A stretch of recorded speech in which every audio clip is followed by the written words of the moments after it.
And then comes the question of succession. J.D. Vance's remarks highlighted the fragility of political continuity.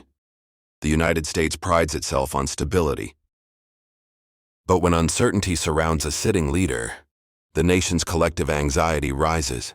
Vance's readiness is both reassuring and alarming. It reassures that the chain of command is intact, but alarms because it suggests a possibility no one wants to confront.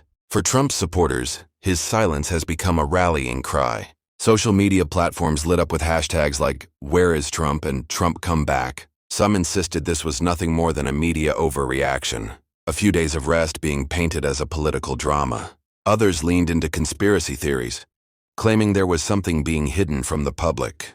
On the other side, Trump's critics seized the moment to question his stamina, his ability to lead, and his transparency with the American people. To them, silence was not a strategy but a weakness. But let's step back for a moment. Why does Trump's silence matter so much? Why does the absence of one man dominate the headlines in a nation of over 330 million people? The answer lies in Trump's transformation of American politics. He is not just a political figure, he is a cultural phenomenon.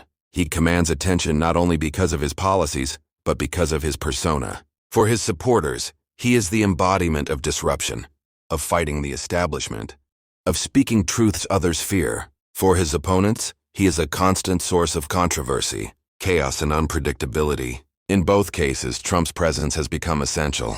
He is the conflict, the drama, the headline. Without him, the political stage feels strangely empty, and that emptiness creates unease.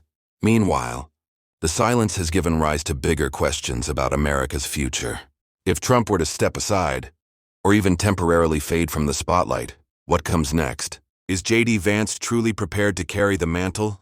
Would Trump's movement lose momentum, or would it only grow stronger in his absence? This moment is more than a pause in communication. It's a glimpse into the fragility of political power in the modern age. Leaders today are not only measured by policies and decisions, but by their constant visibility.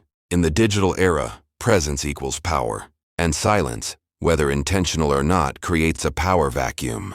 The bigger question is whether this silence was orchestrated.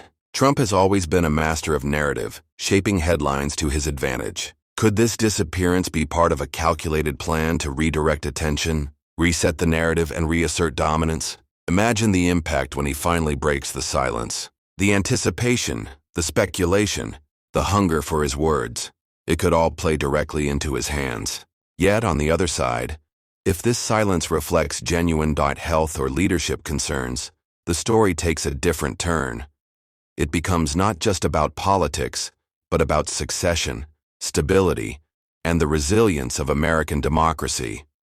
This is why the nation is holding its breath, because Trump's silence is not just his. It reverberates through the entire political system, through the hopes of his supporters, the fears of his critics, and the calculations of his rivals. As the hours turn to days, the demand for answers grows louder. Where is Donald Trump? What does his silence mean? And what comes next for America? Until he speaks, the speculation will not stop. Until he reappears, the uncertainty will linger. And until clarity comes, the silence itself will remain the loudest story in America. Speaks louder than the words themselves.